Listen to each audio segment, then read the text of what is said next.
Esta es una mesa que iba a contar con Ricardo Calderón de Colombia, pero ahorita Leonor me dijo que lamentablemente no llega, pero vamos a tener un video de él presentando su trabajo. Estoy con Juan José Martínez, periodista de El Salvador, larga trayectoria, muchos libros, obras, reconocimientos de todo. Ya vamos a conversar con el trabajo que él hizo. Y también con Germán de los Santos, que hoy es local.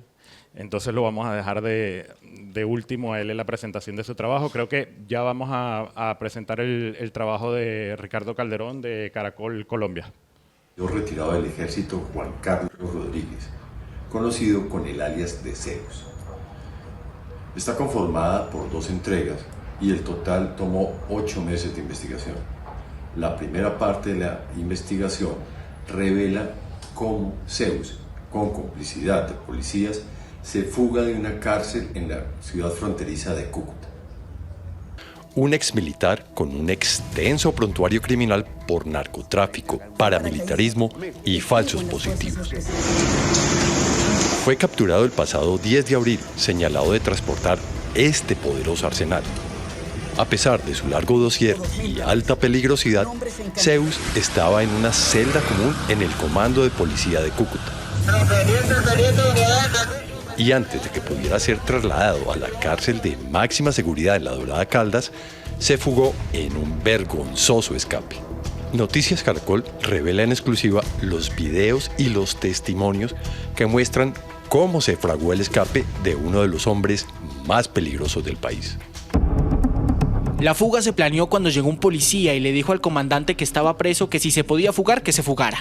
Este es parte del testimonio de un recluso ante la justicia penal militar y policial. Él estaba en la celda con alias Zeus, a quien se refiere como comandante, y lo señala de ser el cerebro y el financiador de la fuga. El comandante fue el que pagó todo eso. Tenía un almacén de armamento y él decía que si lo sacaban los iban a poner bellos. Es decir, con todos los nicos pagos, que todo lo que se quieran comer y todo lo que se quieran comprar, todo está pago. Su declaración es una de las piezas claves, junto a las cámaras de seguridad, para dar con los cómplices de la fuga. A las 10:44 de la noche del pasado 21 de abril, empezó el plan de escape, que quedó grabado en esta cámara ubicada en la entrada de la celda, en donde estaban Zeus y otros 50 detenidos. El policía encargado de su custodia revisaba su celular, mientras los internos miraban la pantalla de un viejo televisor. De un momento a otro, 2 detenidos aparecieron detrás de una sábana arrastrando a un supuesto enfermo. Golpearon la celda para llamar la atención del policía que estaba en el lugar. El paisa hizo el paro que estaba enfermo, pero no es así. El policía que estaba de custodio dijo que sí era verdad, que él lo veía mal, y ahí fue a llamar al otro policía. Un segundo policía llegó al sitio y se retiró rápidamente, mientras el primer uniformado se quedó hablando con los presos y mirando al supuesto enfermo retorcerse en el suelo.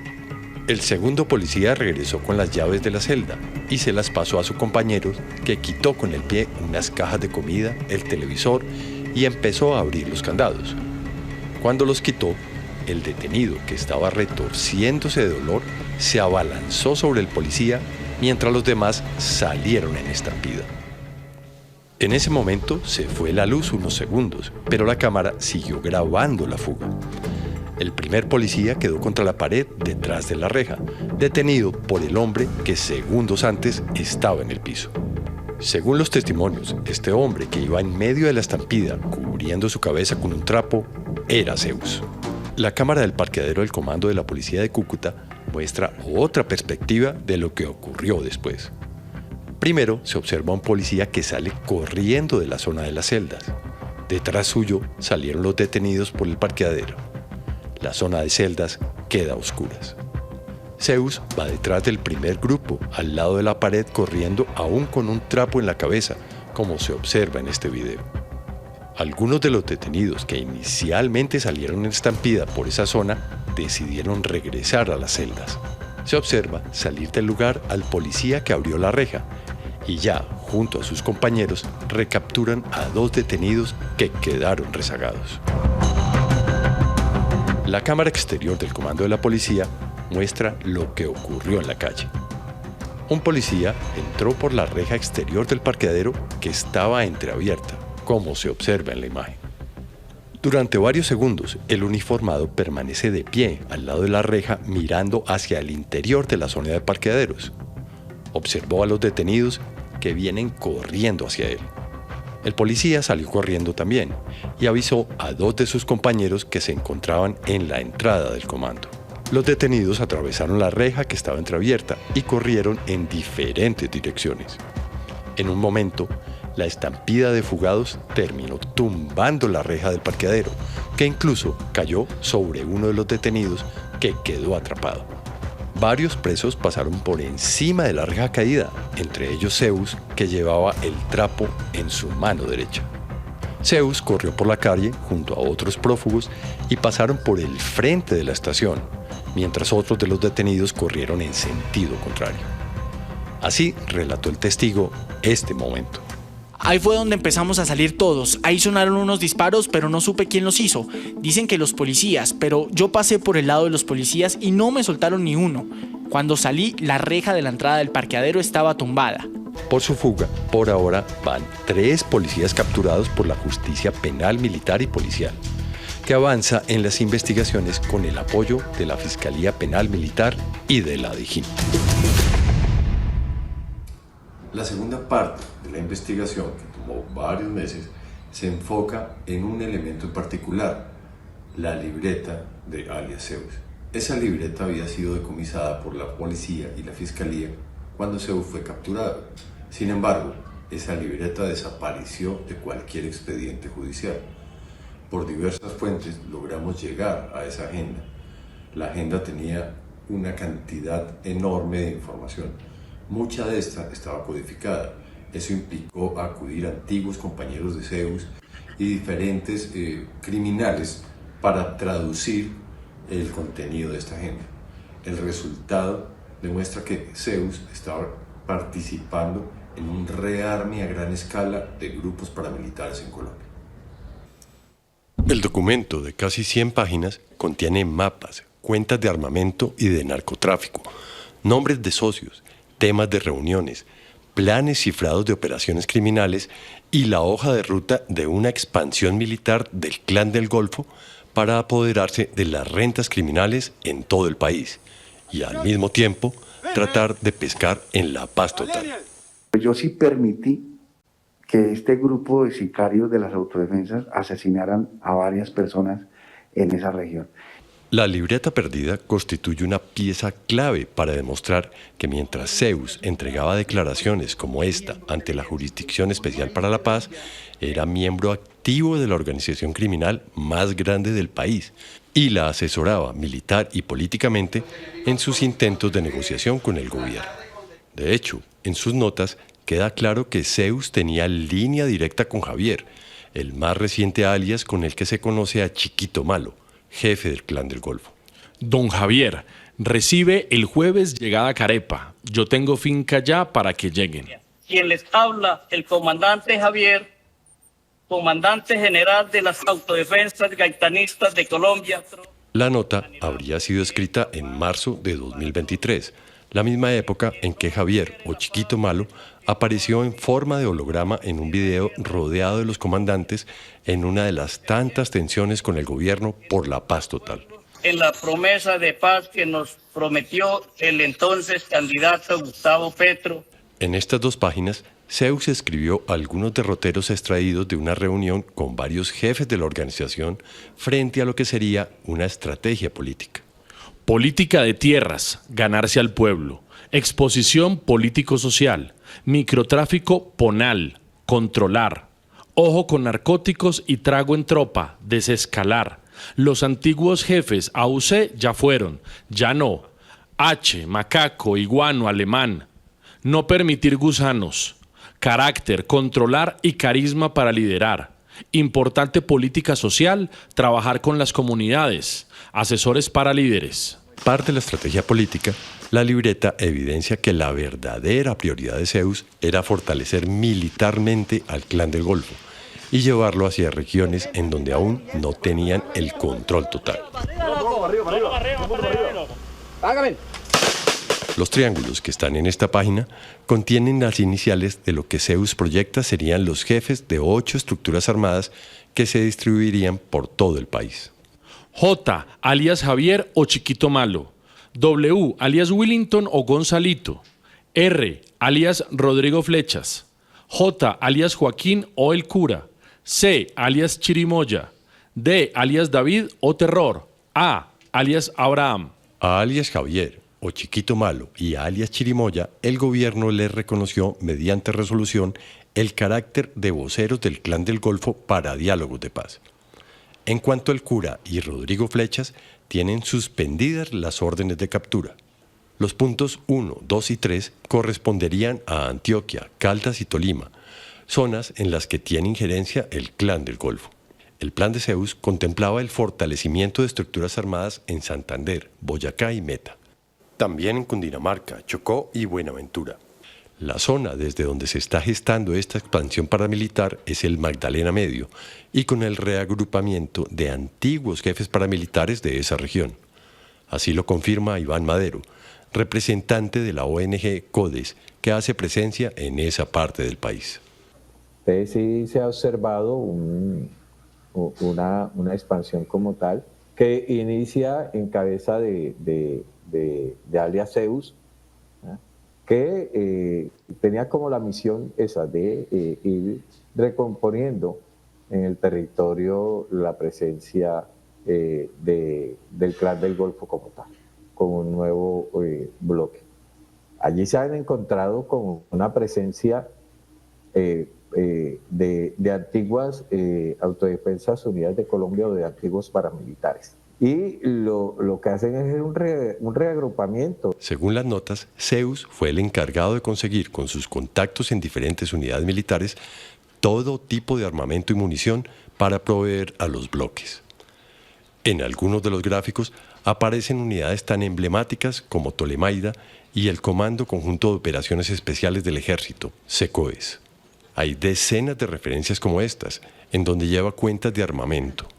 En esta página se refiere a alias David, también conocido como Terror. Empezó una nueva guerra. Su nombre real es Ovidio Izaza y es el hijo de Ramón Izaza, uno de los fundadores del paramilitarismo. Según las anotaciones, por ejemplo, el 16 de marzo de 2024 le hizo entrega de 19 fusiles R-15.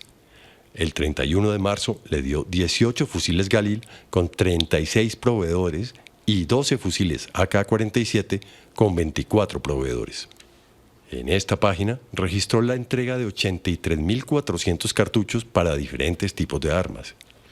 De hecho, en sus anotaciones hay pistas sobre posibles pagos oficiales, incluyendo coroneles y generales, como se observa en la siguiente página. Primero, el señor Arroz de las señoras, 200 al mes, 2 meses 400. Segundo, el señor Chava, J1, NS, 100 al mes, 2 meses 200. El gráfico en la parte inferior correspondería a un mapa que coincide con la zona de operaciones de la Regional 5 de Policía, que abarca Santander, Norte de Santander, Magdalena Medio y Arauca.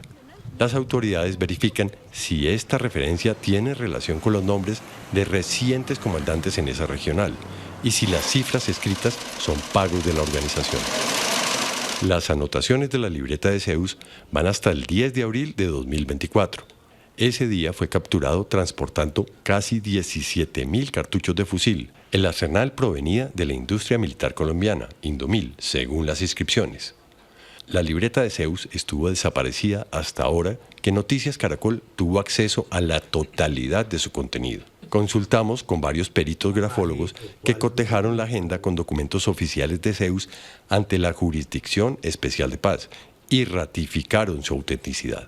La importancia de esta investigación radica en que alias Zeus es uno de los oficiales más peligrosos que haya existido en la fuerza pública colombiana. Trabajó con todos los carteles más grandes de Colombia, fue fundamental en la expansión de los grupos paramilitares y también participó con organizaciones transnacionales de crimen organizado. Lo que Zeus no dijo es que más de 2 décadas después, él era el protagonista de un rearme de idénticas características que incluía antiguos jefes paramilitares del Magdalena Medio y algunos narcos de vieja data que están por fuera del radar de las autoridades. Eso fue hoy en día lo que se llama un positivo para el ejército como para el gobierno también. De acuerdo con las anotaciones en la libreta, una de las fichas más importantes en el plan de expansión militar de Zeus es Elkin Casarrubia, apodado el cura o Joaquín. Lleva más de 3 décadas en armas, primero como miembro de la guerrilla del EPL, después se cambió el brazalete y pasó a las autodefensas, organización con la que se desmovilizó cuando era comandante del bloque Calima. Una vez recobró su libertad, se rearmó con el Clan del Golfo. Y según la libreta de Zeus, hoy tiene funciones claves relacionadas con la financiación del grupo. En esta página titulada como Doctor Joaquín se enumeran tareas como la de recuperar propiedades que estuvieron en poder de Matamba y de alias Siopas. Número de cédula. El primero se fugó de la cárcel La Picota y murió en un enfrentamiento con la policía.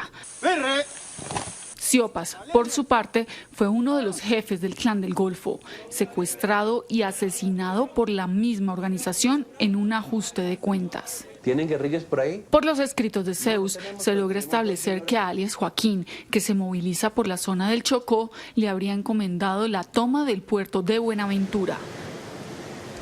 Las anotaciones también tienen referencias sobre los planes de apoderarse del Pacífico y controlar la salida de cocaína hacia Panamá, como lo mencionan en varias partes de la agenda.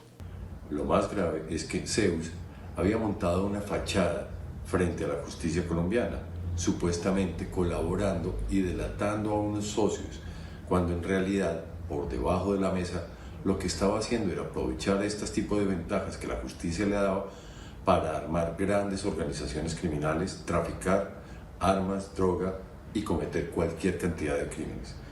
Por eso, la fuga y la agenda de Zeus resultan fundamentales para descubrir quiénes fueron sus socios y cuáles eran los planes de expansión, también cuáles eran las eventuales víctimas que podían ser asesinadas, secuestradas por parte de las organizaciones a las que pertenecía Zeus.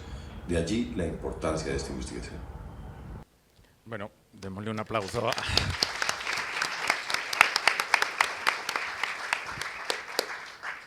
Bueno, una pena que no haya podido estar acá con nosotros Ricardo, pero bueno, vieron su trabajo y algo de la explicación que él da.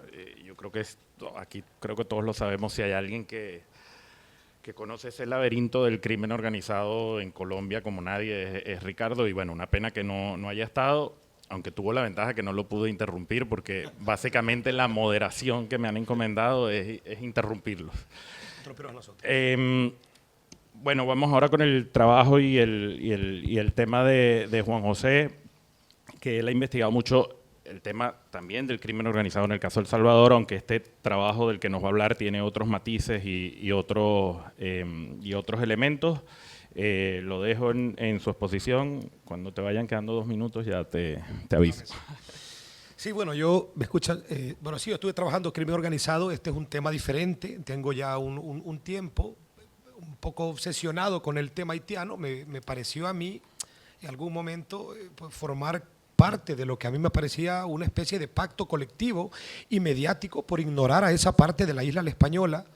Es probablemente uno de los lugares de América menos conocidos y donde están ocurriendo, creo yo, de los procesos socioculturales más violentos de los últimos años. Un poco de contexto, yo empiezo a interesarme en el tema haitiano cubriendo migración en Tapachula en 2023, incluso en estas últimas olas migratorias que parten de Sudamérica y que rompen un poco el esquema donde solo se migraba a Estados Unidos, básicamente centroamericanos. Y me encuentro que incluso dentro de la cobertura de esta nueva migración, donde cientos de miles de suramericanos pues atraviesan selvas y tal, y en camino a Estados Unidos, incluso ahí eran ignorados los migrantes haitianos. Lo conocí de mala manera en el cementerio de Tapachula, que es la primera ciudad mexicana después de Centroamérica, donde incluso en la muerte continúan viviendo el apartheid, ¿verdad? Los migrantes haitianos que mueren en Tapachula son enterrados en unas fosas detrás del cementerio y se les amarra una botella de Coca-Cola con el nombre que el enterrador puede conjurar y pone haitiano o haitiana. Con el tiempo revuelven los cuerpos y los tiran en otro lugar. O sea, de entrada me pareció pues esto muy fuerte.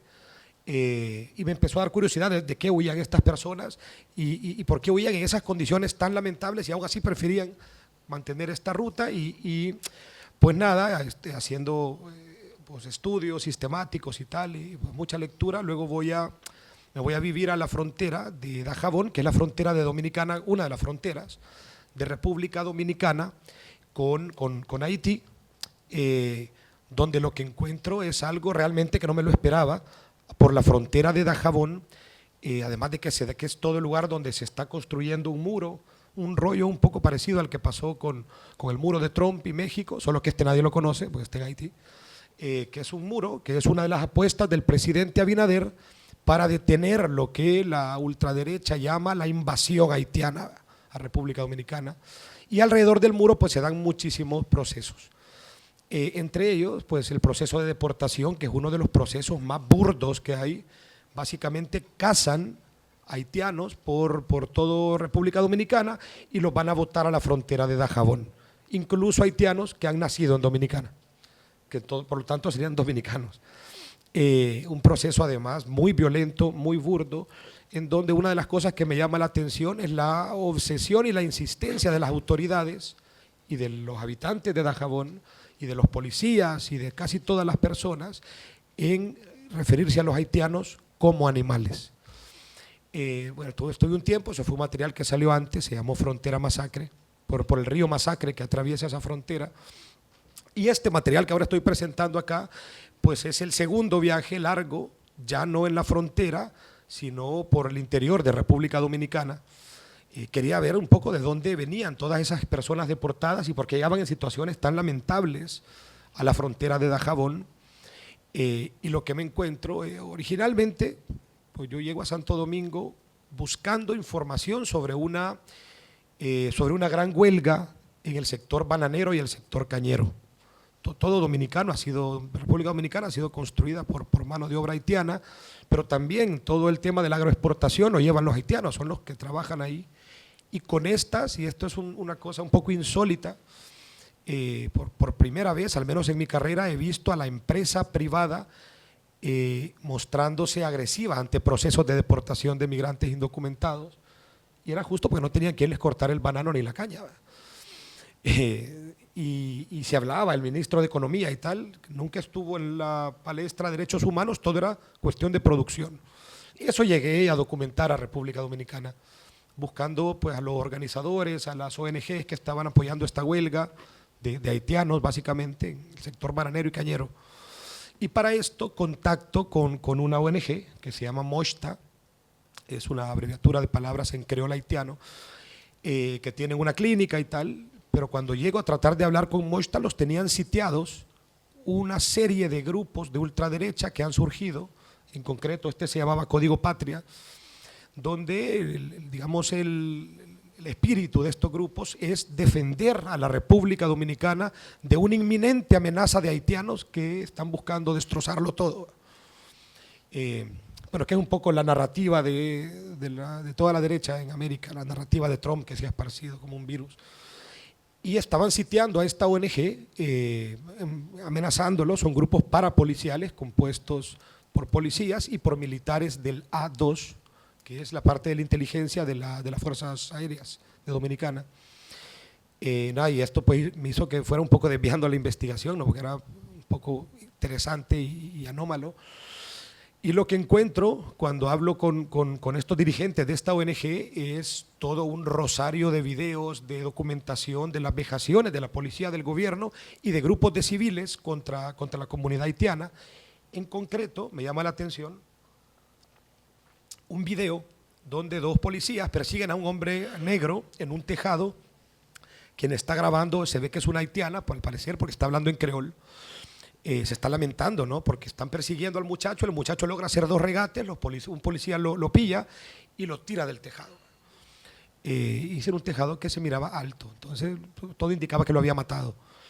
Me llamó la atención porque hay en la historia reciente, más o menos reciente de América, tenemos antecedentes. No sé si ustedes recuerdan o habrán leído o estudiado lo que pasó en 1992 en Los Ángeles por un video muy similar donde unos policías maltrataban a un afroamericano que se llamaba Rodney King. Los policías fueron a juicio porque una mujer, igual que en este video, grabó algo y lo pasó a los medios. Cuando esos policías salieron libres, ardió Los Ángeles, quemaron Los Ángeles completamente, la comunidad afrodescendiente. Ha sido el mayor riot de la historia del siglo XX en América. La ciudad de Los Ángeles ardió, se perdieron decenas de millones, entró un colapso, tuvieron que llegar el ejército, la Guardia Nacional, y luego en 2020, ese sí lo tendrán más fresco, lo de Black Lives Matter, con el asesinato de George Floyd. ¿Se acuerda que decía I can't breathe mientras lo ahorcaban? Bueno, pero en este caso era un video muy similar, y lo que yo quería entender es por qué no había fuego en República Dominicana o en ningún lugar, y por qué no había juicio. Se quemó Los Ángeles porque salieron libres los policías del juicio de Rodney King. Aquí ni siquiera llegaron a juicio, nada. Entonces empiezo a buscar a esta persona justamente con esta red de ONGs, de pastores evangélicos, de bocós, mambos y un gang del vudú, de que es la religión haitiana, y de toda esta red la red de haitianos y de organizaciones haitianas en Dominicana que de alguna manera pues estaban protegiendo o tratando malamente de proteger a la población migrante. Y me encuentro una especie de ferrocarril subterráneo casi clandestino para la defensa de los migrantes, y hacen un montón de organizaciones y pastores y bocó que hacen lo que pueden. Y me dicen, sí, te vamos a conseguir quién es este muchacho y dónde se grabó. Y me conectan y me dicen, lo tenemos, está en un hospital, está vivo, está en un hospital de Dominicana, un hospital público. Vamos a mandarte con alguien que vaya contigo al hospital. Voy con una persona de la ONG, no lo dejan entrar al hospital por ser haitiano. Entro y me encuentro a un tipo muy lastimado, muy quebrado. Empiezo a hablar con él a través de una llamada con un pastor, porque ahí nadie hablaba creol, que es una desventaja terrible para los haitianos. Y los doctores no podían ni explicarle lo que le pasaba.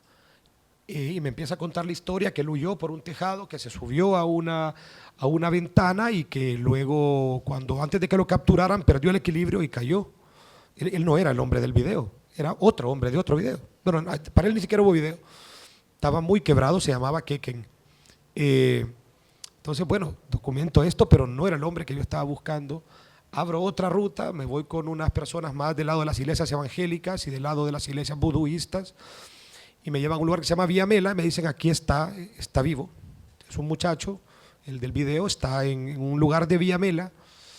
Entramos a Vía Mela, que es un lugar con mucha población haitiana de Santo Domingo. La policía nos detiene, nos trata de quitar las grabadoras y tal. La gente del ferrocarril se rebuscan para meterme. Y llego y lo que me encuentro es un muchacho con un pepazo de escopeta 2 en la espalda. Tirado, lo quisieron arrestar en estas redadas masivas. El muchacho corrió, el policía no quiso correr, que corran los tiros, y entonces le pegó un balazo con una escopeta 12, que es un arma muy fuerte. Entonces le partió la espalda, ¿verdad? Le entraron los tiros, le partió la espalda. No lo recibieron en ningún hospital porque los están sacando de los hospitales para deportarlos. Entonces se pudrió en su casa con el tiro en la espalda, pero tampoco era mi hombre del video. Nunca le pegaron un tiro al del video. Entonces continúo ya un poco desilusionado en ese momento de decir, igual no lo voy a encontrar, igual no se perdió. Y me van llevando y luego me llevan donde una mujer. Y entonces entendí que esta gente lo que querían es que alguien documentara lo que estaba pasando. Y yo tampoco estaba en la labor de decirles, no, yo el del video quiero. O sea, me llevan donde una mujer que la habían sacado para deportarla de la sala de parto donde estaba dando a luz. Le hicieron una cesárea, pero luego cuando vieron que sangraba y tal, la dejaron botada y se le infestó la cesárea. Y ella, por estar escondida, lo que hizo fue echarse talco para pies en la herida de la cesárea. Ya se imaginan ustedes la infección. Tampoco era el hombre del video, evidentemente. pero pues sí, había que documentarlo. En fin, me fueron llevando de caso en caso en caso hasta que me llevan donde el pastor Charles Wilson, en Punta Cana, que es la joya de la corona turística de República Dominicana, donde hay más población migrante haitiana, porque se construye un hotel diario prácticamente en Dominicana, en Punta Cana. Y me dicen a ese muchacho, él está en los territorios del pastor Charles Wilson, ve y búscalo en Dominicana. Y cuando llego, este pastor, yo le hablo antes de llegar a Punta Cana y me dice, sí, ya veremos lo de tu muchacho, vente al hospital de Verón. Y en el hospital de Verón me encuentro pues, a otra persona, a un haitiano que lo habían arrastrado 2 kilómetros en una camioneta, retirándole todo a la piel, todo lo que rodea a los huesos. Hay algunas fotografías en el material sobre esto. Y lo recibieron y él ocupó la estrategia de que llegaba un periodista para el pastor para que recibieran al enfermo que llevaba. Él lo arrastraron en una camioneta porque hay mucho odio, hay muchos grupos estilo Ku Klux Klan, Código Patria, está la antigua Orden Dominicana, hay un montón de estos tarados. Y hay un sentimiento de odio y rechazo hacia la comunidad haitiana. Entonces alguien creyó que estaba bien pues capturar a este tipo y arrastrarlo. Entonces estaba así en su piel, no lo recibieron en los hospitales, entonces se fue a esconder en su chabola y ahí se pudrió 2 semanas. Y sus vecinos le dejaron arroz, bananos y agua porque estaban huyendo también de las deportaciones. Tampoco era el hombre del video, pues, era otro, ¿no? Estaba desollado, pues. Nada, y acompañé en algún momento documentando lo que este pastor hacía. La siguiente noche me llama y me dice, Juan, cámbiate y vámonos, han matado a haitianos. Y la policía entró a deportar y a robar, porque habían pagado esa semana en las construcciones, y entraron al barrio Mata Mosquito, que es un barrio que ya no existe, lo barrieron con tractores, que era el barrio de los haitianos en Verón, en Punta Cana. Subieron a robar, los haitianos tiraron piedras, que es la arma de la gente que pierde, tirar piedras, y les dispararon y mataron a Jem Joacim. Luego quisieron, estando yo ahí además, la policía quiso subir a robarse el cuerpo para que no hubiera cuerpo, vaya. Pero a ver, todas estas organizaciones, una pastora, FIFA, que vive en el barrio, se organizaron y protegieron el cuerpo. Y solo entonces, después de haberme llevado por todo esto, que es un paseo que me dieron básicamente por el apartheid, que esto es un apartheid con todas las letras. Entonces ya al final, cuando ya incluso me invitaron a ir a buscarlo porque sospechaban que estaba en los lugares de caña, en los batelles se llaman, donde están los haitianos. Ahí documenté otros horrores, pero ahí no estaba el muchacho del video. Y al final del viaje, de ya un mes y medio más o menos, me dicen, pues mira, te queremos presentar a alguien, y me presentan a este muchacho, se llama Mickelson y está vivo, está roto, pero está vivo. Y pues la historia va más que de Mickelson, va más sobre el apartheid y sobre pues esto que está pasando completamente ignorado en lo que pareciera un pacto colectivo por hacerlo con la población haitiana en Dominicana. Eso es.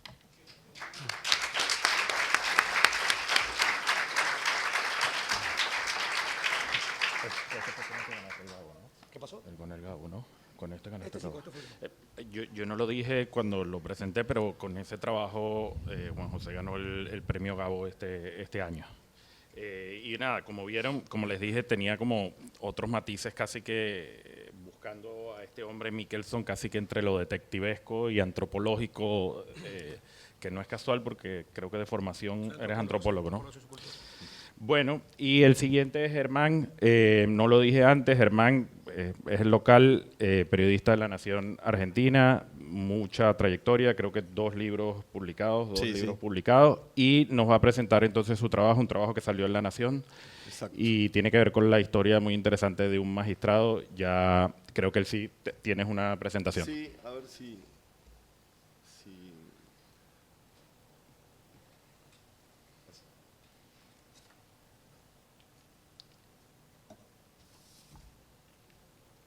Pasa la otra. No anda esto.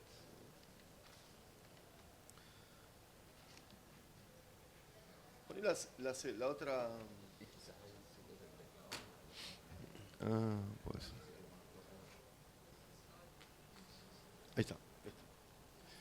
Bueno, un gusto estar acá.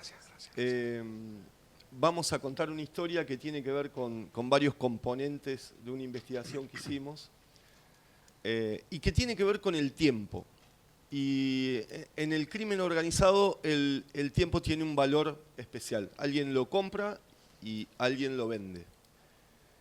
Esta fotografía se tomó hace 2 años. Ahí está Lionel Messi y un poquito más allá está Ángel Di María, está el presidente de la AFA, está Tata Martino, que ahora está en Miami. Esto era un partido de despedida de un jugador de Newell's, de Rosario, que se llama Maxi Rodríguez, y cuando todo el equipo, que había varios integrantes de la selección argentina que salió campeón del mundo, posaba para la foto, se despliega esta bandera, en la que aparece un mono con lentes. Bueno, ¿quién es ese mono con lentes? Es este, que se llama Guille Cantero, es el líder de los monos, que es un clan criminal de Rosario que surgió de la más extrema pobreza. Con Hernán Lascano hicimos un libro en el año 2017 cuando Guille Cantero todavía no había sido condenado. Hoy tiene sobre su espalda 160 años de prisión. Y pasemos a la siguiente. Su rival o el otro líder criminal de Rosario es este, que se llama Esteban Alvarado. Los dos, tanto Cantero como Alvarado, actualmente están en una prisión de alto perfil, que después vamos a mostrar algunas cosas. Y que, bueno, acá lo tenemos a Juan, que tiene experiencia en eso, pero en una prisión que es mucho más dura que la de Bukele. Hoy estas 2 personas no pueden ver absolutamente a nadie, ni siquiera a sus familiares, y por ejemplo, los guardiacárceles tienen el rostro tapado y están totalmente aislados. Pero fueron quienes compraron tiempo. Y a ver, pasemos una más.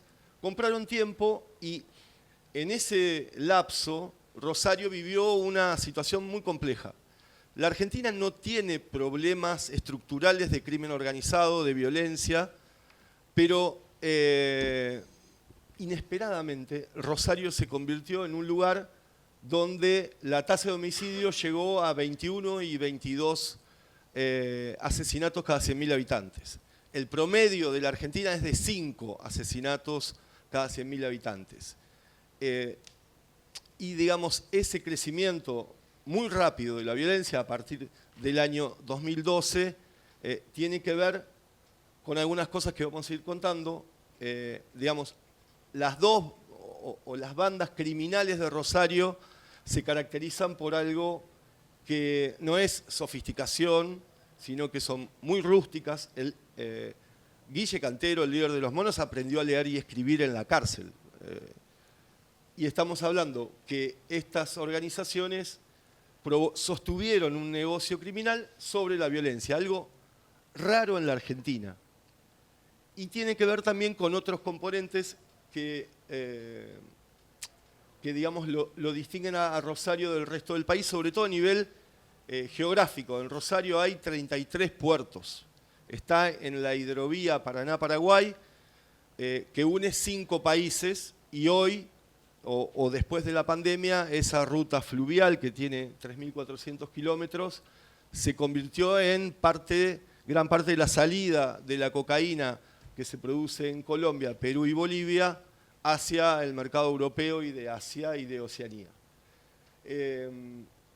Decíamos que las bandas criminales tienen poca sofisticación, pero tienen un gran dominio territorial. Y se sostuvieron también con algo que tampoco hay muchos antecedentes en la Argentina, que es la cooptación de menores de edad. En esta foto que tenemos ahí, que fue el año pasado, en marzo, ese chico tiene 15 años, le vuela la cabeza al empleado de la estación de servicio, al que no conocía. En marzo del año pasado hubo una especie de... En Colombia lo llaman paro criminal, que se unieron, la sospecha es que se unieron varias bandas en represalia por las condiciones carcelarias que había impuesto el nuevo gobierno, que eran muy extremas, y usaron menores de edad para salir a matar gente al azar. Primero mataron taxistas, después choferes de colectivo, entonces se fue paralizando el transporte. Después matan a este empleado de la estación de servicio, con lo cual las estaciones de combustible de la ciudad dejan de vender y después paran las escuelas, cierres de los comercios. Eso en la Argentina nunca había pasado en la historia, digamos. Pasemos a la siguiente. Y empieza a haber una serie de provocaciones al Estado por estas bandas criminales muy rústicas. Y también a los periodistas. Bueno, empiezan a balear los canales de televisión, periodistas que reciben amenazas, bueno, nosotros tuvimos nuestra parte, pero hay un desafío permanente al Estado. Y balean 14 domicilios y edificios judiciales de jueces y de funcionarios. Por eso, otra cosa que no es común en la Argentina. ¿Y por qué lo hacen? Y a partir de esto surge un nuevo negocio. Lo hacen porque el gobierno traslada a los líderes de las bandas a otras prisiones fuera de Rosario, piensan que van a perder el poder y la influencia, entonces logran generar una conmoción social muy fuerte baleando casas y domicilios de jueces y anticipando que van a matar periodistas. Y esto genera un nuevo negocio que es muy común en otros países, pero que acá en la Argentina tampoco es frecuente, que es el de las extorsiones. Empiezan a usar chicos como el que veíamos antes, arriba de una moto, con una pistola 9 milímetros, disparando contra comercios, empresas, sacándole dinero a empresarios. Bueno, esto son las imágenes que se llamó la fotografía de la cárcel a lo Bukele, que quiso difundir el gobierno con esa intención, incluso en un comunicado oficial hasta lo decían, y esto fue lo que provocó lo que veíamos antes de esa reacción del crimen organizado de salir digamos, a hacer ese paro criminal.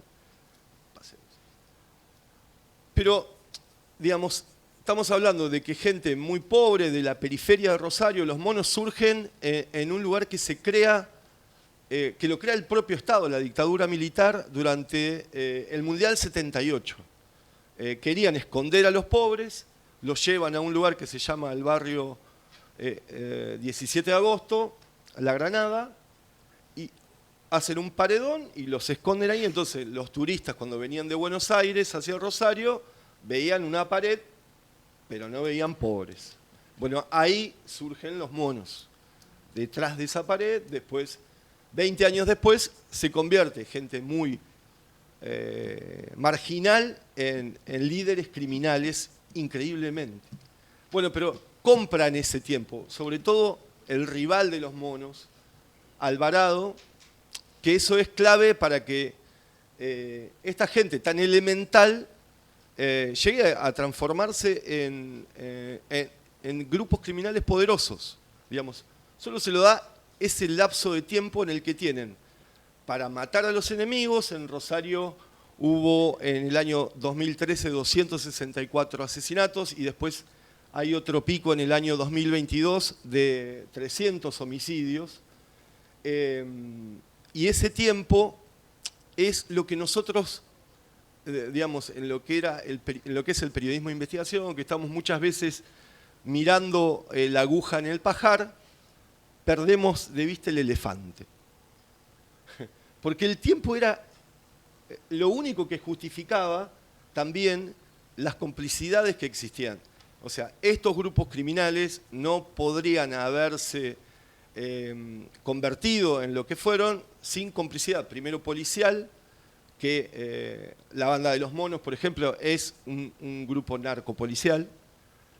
Alvarado, por otro lado, también, entonces, digamos, había conflicto también entre las fuerzas, pero hay otra pata que nosotros la buscábamos desde hace tiempo, que era la justicia. Y acá encontramos, a partir de algo que era menor, un punto que empezaba a justificar un montón de cosas.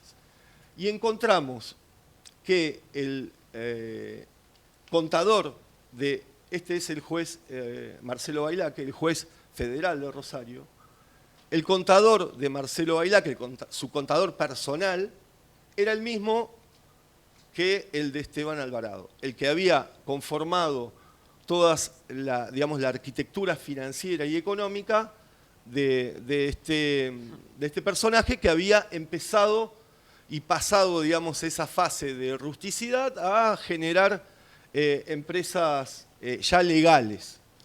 Y el hijo del contador, que se llama Gabriel Misao, entró a trabajar en el juzgado de Bailaque.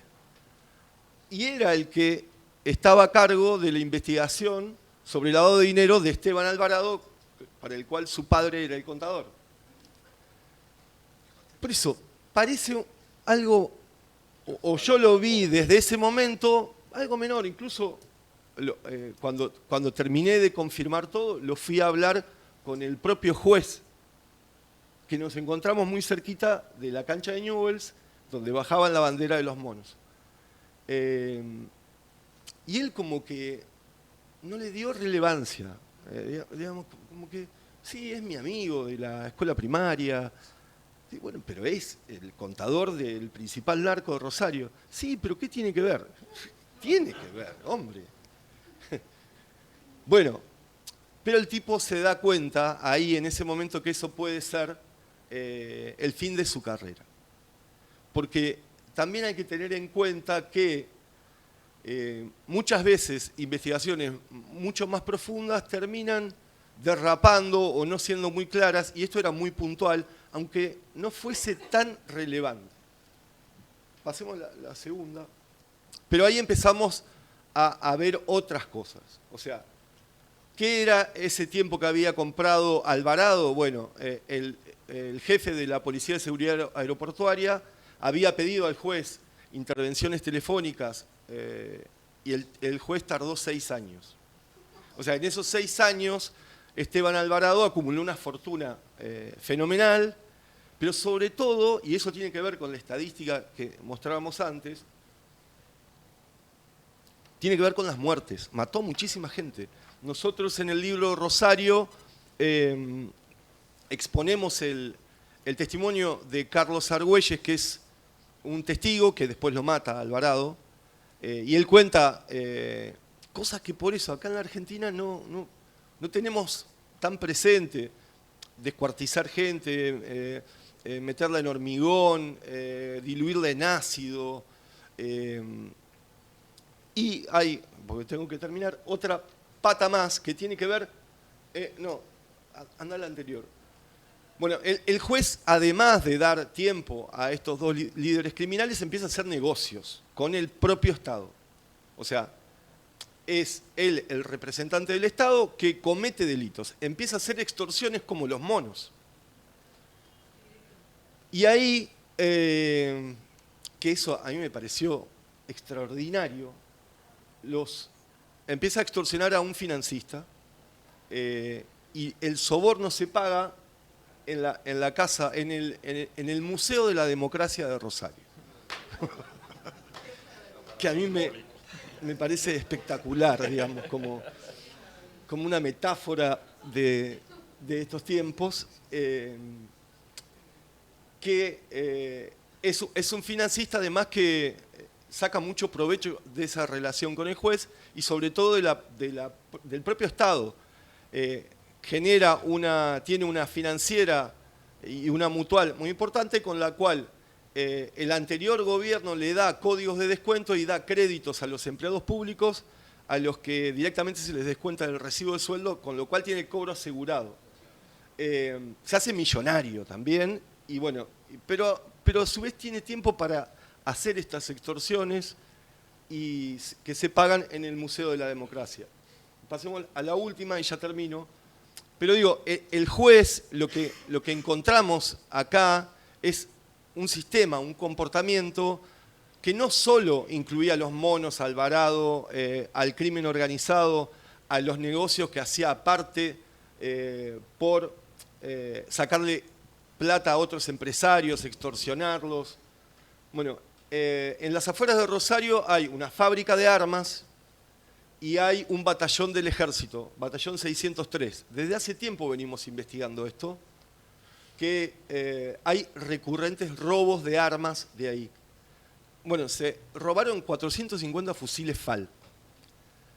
El juez nunca, le cayó la causa al juez, a este juez, nunca le investigó. La semana pasada encontramos que por lo menos uno de esos fusiles estaba en la favela de Río de Janeiro y estaba en poder de Comando Vermelho. ¿Por qué lo pudimos encontrar? Porque Comando Vermelho ya no le interesa limar los números de las armas, sino que entonces pudimos hacer ese seguimiento. Esa ametralladora MAC que está ahí con 2000 balas, se iba a usar para matar al secretario de Seguridad de San Pablo.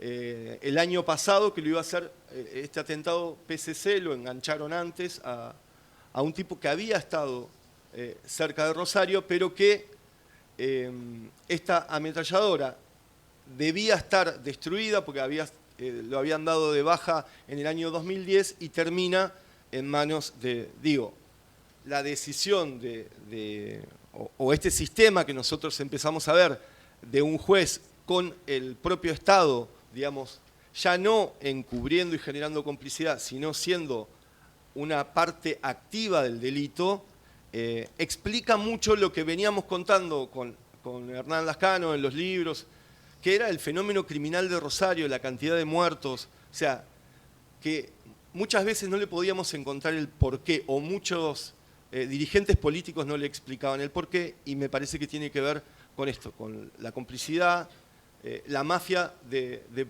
los sectores del propio Estado. Gracias.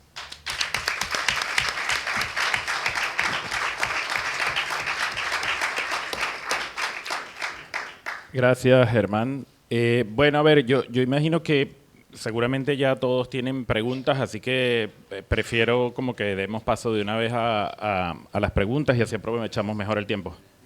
10 minuticos tenemos. Hola, ¿qué tal? Voy directo. Germán, ¿qué cosas han dado resultado en el tema de muertes específicamente en El Salvador? Está claro, el Faro ya ha hecho muchas publicaciones sobre que en los periodos de negociación bajaron mucho las muertes. O sea, en la historia de Rosario y la provincia, ¿qué ha dado resultado desde la política pública que funcionó mejor para administrar el narco y las muertes? Exacto. ¿Y a vos qué te parece que debería hacerse como política pública para resolver este tema? Bueno, el año pasado bajaron 64% los homicidios. Después de ese hecho que generó muchísima conmoción, que fue como llamábamos ese paro criminal, empezó como una sequía de homicidios. Y que nosotros lo hemos contado y lo fuimos como retratando esto, bueno, que ellos en El Salvador lo han contado perfectamente, digamos, que tiene que ver también con la propia regulación de todo. Se establecieron ciertas pautas y eso tuvo una influencia muy grande el tema de las nuevas condiciones de detención, la cárcel a lo Bukele. Entonces apretaban por ese lado y a su vez se establecieron como pautas nuevas de convivencia criminal, que es, bueno, vender droga pero no mates. A su vez, y eso no se puede negar tampoco, hubo un operativo federal, pero hubo 14 veces, o sea, 14 veces fue Gendarmería Rosario para apagar el incendio y nunca se logró. Ahora esto bajó y ¿qué hay? como un empoderamiento también de la policía, con cuestiones también muy criticadas desde el punto de vista de derechos humanos. Pero bueno, esto asentado sobre una necesidad de la población. Que ayer, la otra vez yo lo escuchaba a Juan Martínez contar esto de que muchas veces cuando se quiere contar esto uno fracasa, pero que la gente pedía eso. No sé si lo contesté, pero... Allá, otra pregunta por allá. Gracias. Hernán Florín, desde Perú. Felicitar, por supuesto, sus trabajos. Quería consultarle a Juan por la relación con las fuentes post-publicación. Digamos, tu trabajo no solamente con la comunidad haitiana, sino digamos, en Honduras, incluso con las pandillas, ¿no? Una vez que se publica el texto, ¿hay algún feedback? ¿Cómo reciben las fuentes que te guiaron? Sobre cómo los has retratado, qué miraste, cómo lo organizaste, y al mismo tiempo, si luego de la publicación aún siguen llegando casos a ti de este tipo de cosas, ¿cómo se maneja? ¿Lo sigues reportando, ya no, lo encausas? Esa es la consulta. Bueno, mira, yo creo que en estos trabajos y en estos temas que pueden ser potencialmente peligrosos para la gente, al final recae en el periodista, en quien escribe, proteger a las fuentes incluso de sí mismas. En este caso concreto de Haití, pues yo omito la mayoría de nombres, pues hay una conversación con el editor, con mi editor, en este caso José Luis Pardo Vieira, de Dromómanos, Pachi, donde hasta dónde podemos o hasta dónde estas fuentes ya son una figura pública, en este caso hay poco que hacer, en cuanto no, y a pesar de que las fuentes pues insistan en ser nombrados con su nombre, pues se hace una valoración y muchas veces pues no. En este caso en concreto, y sí que es una diferencia con mi trabajo, por ejemplo, con las maras en Centroamérica o con el narco en la costa hondureña, en este caso era una población desesperada por obtener un poco de atención mediática para documentar el sistema de apartheid, porque al final es un sistema. Yo, pues acá les he comentado algunos casos que creo que tienen poder explicativo, pero lo importante de esto es entenderlo como sistema, ¿no? Entenderlo de forma holística. Es un sistema jurídico, es un sistema ideológico. Si usted se va a meter a las bibliotecas dominicanas y pregunta por los libros sobre historia, los títulos son, y los tengo porque los compré, El peligro haitiano, La nueva invasión. O sea, es un sistema. En este contexto donde había, que además lo importante era el valor noticioso de esto, era documentar lo que el poder estaba haciendo con esta población, es decir, documentar este sistema, pues en ese sentido, pues sí era importante documentar el trabajo de esta red, de alguna manera. Y pues eso se escondió, se protegió los nombres de los que se pensó que podían tener riesgos y los otros, pues no. Y en contactos todo el tiempo es muy abrumador, porque además tampoco han llegado muchos periodistas por allá. De hecho, a mí me llaman el periodista, el journalista.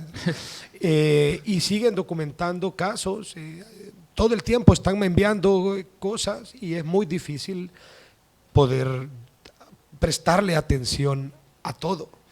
Y en ese sentido, pues los invitaría a los colegas a que le prestemos un poco más de atención a ese pedazo de isla. Lo último que me llegó es que estaban haciendo abortos no consensuados. Me mandaron los videos de los fetos en las cajas en un hospital de Verón. O sea, sí, no, hay muchísimo trabajo que hacer. Voy a usar una frase hipertrillada y maluca, que es esto ha sido la punta del iceberg. Lo que está pasando ahí es mucho más profundo. ¿Y hay alguna otra pregunta por acá?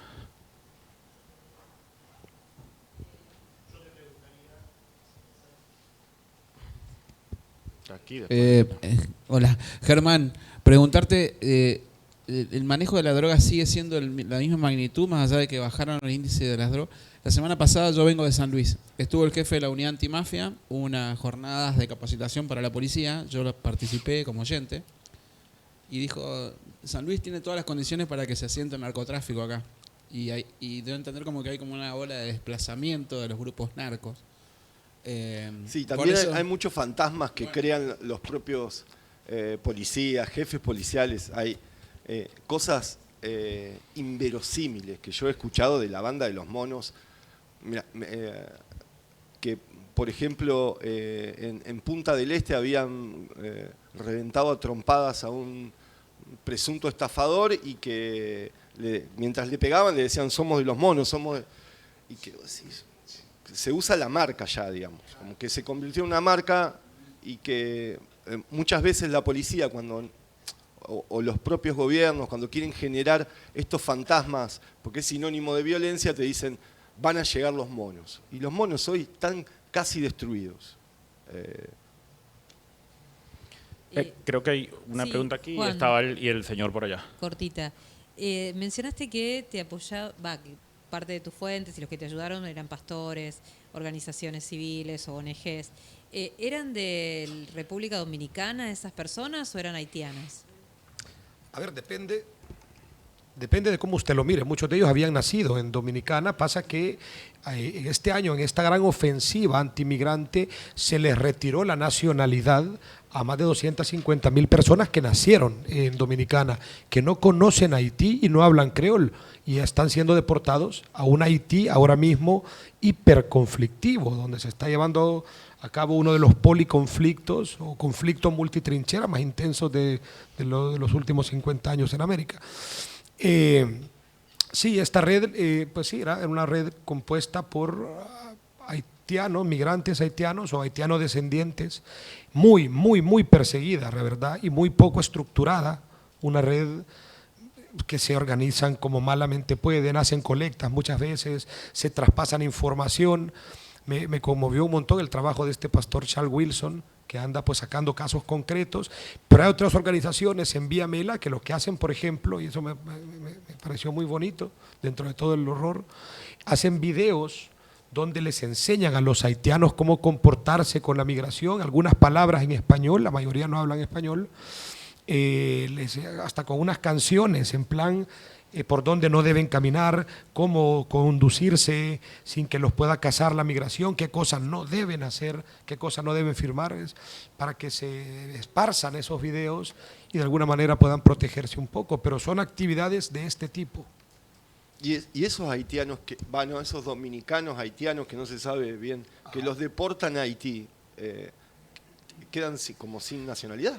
Quedan apátridas y es un problema porque estar en Haití pues, es un problema en general, pero además que llegan a Dajabón y tienen varias opciones, o quedarse en Dajabón, caminar hacia Cabo Haitiano, que está más o menos estable ahora, o buscar la plata para entrar nuevamente a Dominicana con los traficantes o los carga haitianos, los potea. Eso es caro, claro. Eso es caro. Entonces, pues... Por allá el señor tenía una pregunta y creo que es la última. Para Juan José, por ahí no es pertinente al contenido del panel, pero quería muy brevemente si me podías referir las condiciones del ejercicio del periodismo en El Salvador de Bukele. El Salvador de Bukele. Sí, El Salvador, ciertamente, es El Salvador de Bukele. Pues mira, nada, es un lugar muy agresivo ahora mismo para la prensa. Yo y pues los colegas hemos tenido que salir de El Salvador este año concretamente, y es un contexto difícil, sobre todo porque se está tratando de informar a una población que no quiere ser informada del todo, y donde hay ahora mismo, creo que no lo digo de la cólera, lo digo de lo que hemos visto, la relación de la sociedad salvadoreña con Bukele no creo que haya que interpretarla con los códigos de la política o del campo político, sino más bien del campo religioso. Es decir, la obsesión, el apego, la forma, la parte del cerebro en la que se entiende al presidente Bukele, al dictador Bukele ahora mismo en El Salvador, se parece más a la forma en la que las sociedades suelen o han entendido a los líderes religiosos o a las figuras religiosas. Entonces es eso, es muy complicado. Pues toca, los colegas creo que lo han hecho muy bien, sobre todo los colegas jóvenes que han salido y no han dejado de trabajar y siguen exponiendo ahora mismo pues la corrupción y las mentiras de la dictadura, y eso es algo pues, muy chévere, pero es muy difícil y yo lo admiro mucho a los colegas. Tengo una preguntita, ¿hay tiempo? Sí, ya por ahí me están haciendo más señas que fiscal de tránsito, esta es la última. Para Juan José, a partir de la visibilidad que te da este reconocimiento, por ejemplo, de la Fundación Gabo por tu trabajo. ¿Qué impacto ha tenido eso, no en las fuentes, pero sí en el poder político? O sea, uy, ahí viene Juan José Martínez otra vez. O sea, a eso me refiero, en tu trabajo cotidiano. A ver, ciertamente los reconocimientos son un foco efímero que yo creo que hay que aprovechar, no tanto para vender la figura del periodista, sino como para poner en la palestra lo que queríamos poner en la palestra con los textos y con los materiales. En ese sentido es algo muy difícil de medir. En la mesa que estuve anterior me gustó mucho lo que dijo un colega, porque ha sido muy decepcionante. Es un trabajo pues, donde siempre de alguna manera se documentan los que pierden, ¿verdad? Pero creo también que si estamos pensando como éxito, estas no son palabras mías, las escuché en el foro anterior, que si estamos viendo como éxito del periodismo sacar, votar a un presidente, cambiar inmediatamente el rumbo de una política pública o transformar la forma en cómo una sociedad dominicana percibe su identidad, vamos siempre a fallar, ¿no? Entonces, en ese sentido te diría, no lo sé. Políticamente en Dominicana pues no ha tenido mayor repercusión que pues el corte de periodistas, por ejemplo, a lugares sensibles como el centro vacacional de Jaina, que es donde tienen metidos a los haitianos antes de deportarlos. Pues después del material hay un cerco militar para que no entren periodistas, y la frontera de Dajabón, que antes podías estar en el puente Masacre más o menos documentando cuando lo llevaban en las jaulas para sacarlos, ya no, ahora hay un cerco militar. Entonces, eso te diría, pues ha sido más negativo en todo caso desde mi punto de vista, pero uno siempre aspira no a cambiar cosas en lo inmediato, al menos no es mi caso, sino más como un compromiso con la historia, ¿verdad? Que los que estuvieron involucrados en estas vejaciones, sus nombres queden en algún lugar, ¿verdad? Y que los que se enriquecieron o han hecho plata o han buscado beneficios en medio del apartheid, sus nombres no queden luego como personas honorables. Eso es lo que podemos hacer. Bueno, gracias a ambos, gracias a Ricardo Calderón que no vino. Yo solo quería terminar y rescatar, porque bueno, hay muchos periodistas jóvenes, rescatar una frase de Germán que me gustó mucho, que él decía que a veces los periodistas buscando la aguja nos perdemos el elefante. Y yo creo que ambas historias resumen muy bien eso y sirven no solo para historias de crimen organizado, sino para el periodismo en general. Buenas tardes, gracias. Gracias. Gracias a vos, Roberto.